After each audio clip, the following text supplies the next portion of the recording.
Halo para pendengar, dimanapun kalian berada, balik lagi di channel Gary Christopher, dan selamat datang di pembahasan light novel Nozomu no Fushi volume 3.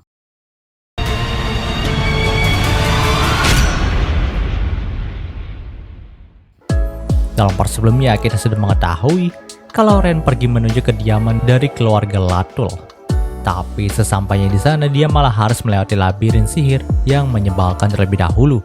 Lalu dia juga harus melawan dua golem sihir sekaligus saat hendak memilih alat sihir koleksi keluarga Latul. Untung saja Ren gak mati karena diselamatin sama Laura. Dalam part kali ini, panel cerita pun berfokus kepada Ren lagi. Setelah beristirahat sejenak, Ren pun kembali memilih hadiah alat sihir dari koleksi keluarga Latul.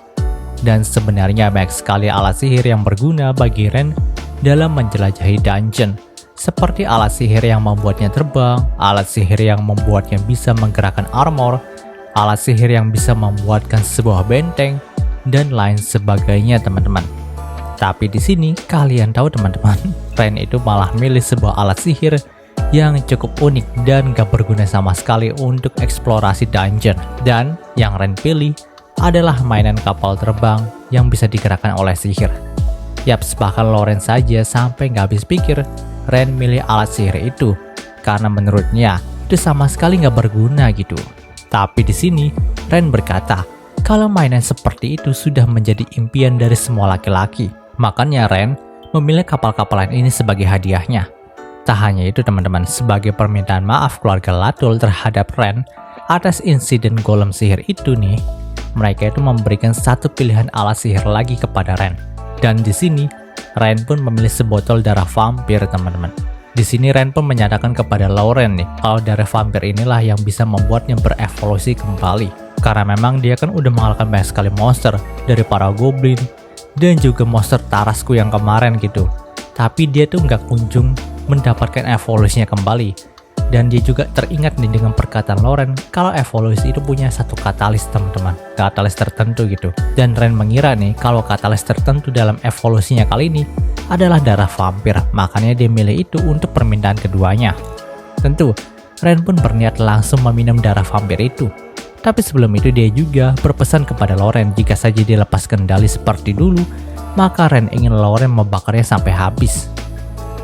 Di sini, Lauren pun hanya bisa mengiyakan hal tersebut tanpa ragu. Namun gue sih ragu sih, apakah nantinya Lauren itu memang sanggup membakar Ren atau enggak kalau sampai Ren itu lepas kendali gitu. Setelah meminum darah vampir itu, reaksi tidak terduga pun muncul dalam dirinya Ren. Entah kenapa di sini dia itu berubah menjadi kepompong dan mungkin itu menjadi langkah awal dari evolusinya. Dalam kepompong itu, Ren merasakan dirinya haus akan darah dan perlahan dia juga mulai kehilangan jati dirinya. Ia mulai mempertanyakan tentang siapakah dirinya ini. Apakah Ren sang manusia atau sang monster? Ya, berevolusi menjadi vampir bukanlah hal yang mudah. Menjadi vampir, sang monster abadi adalah perkara hidup dan mati kepribadian manusia dari Ren.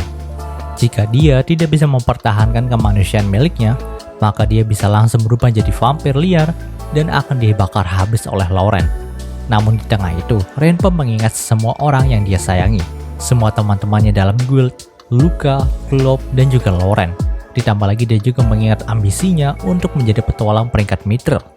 Oleh karena itulah, Ren berhasil berevolusi menjadi vampir sekaligus tetap mempertahankan kesadarannya sebagai manusia. Namun sayangnya, ketika Ren berhasil menjadi vampir, dia itu langsung kehilangan kesadarannya teman-teman. Dan harus pingsan selama beberapa hari. Dan ketika tersadar, Ren pun melihat Lauren yang sedang meneliti tentang dirinya. Dan dari apa yang Lauren katakan, Ren telah berevolusi menjadi vampir yang sangat langka. Tapi bahkan Lauren sendiri tidak bisa mengetahui nih jenis vampir apakah Ren sekarang. Namun yang cukup mendekati deskripsinya, Ren itu termasuk vampir legendaris Twilight. Terlepas dari itu semua, penampilan dari Ren juga udah sangat menyerupai wujud manusia nih. Ditambah lagi suara dari Ren juga sudah hampir mirip saat dia itu masih menjadi manusia. Hanya saja kulit dari Ren sekarang menjadi biru dan dia punya sepasang sayap kecil di punggungnya. Dengan sayap itu juga, Ren bisa terbang teman-teman.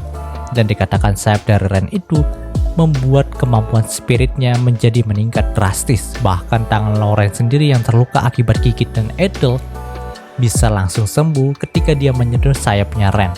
Ditambah lagi nih, ketika Ren terjatuh dari sebuah hutan saat belajar terbang dengan sayapnya itu, tempat di mana dia jatuh dan menyembuhkan diri itu langsung ditumbuhi oleh banyak sekali tanaman baru. Dan itu membuktikan kalau kemampuan spirit dari Ren sudah sampai ke tingkat dirinya bisa menciptakan kehidupan. Ya walaupun kehidupan yang dia ciptakan cuma tanaman saja. Dan di saat itu juga, Ren mendapatkan sambutan kembali menjadi sosok yang mendekati manusia dari Lauren, teman-teman. Dan cerita di part ini pun berakhir. Oke, mungkin pembahasan singkat dari pembahasan LN Nozumanu fusinya kali ini. Jika kalian suka video ini, jangan lupa untuk like, komen, dan juga subscribe dan juga share agar gue lebih semangat lagi dalam membuat video dalam channel ini. Terima kasih telah mendengarkan sampai detik ini. Gue Gary Christopher, signing off.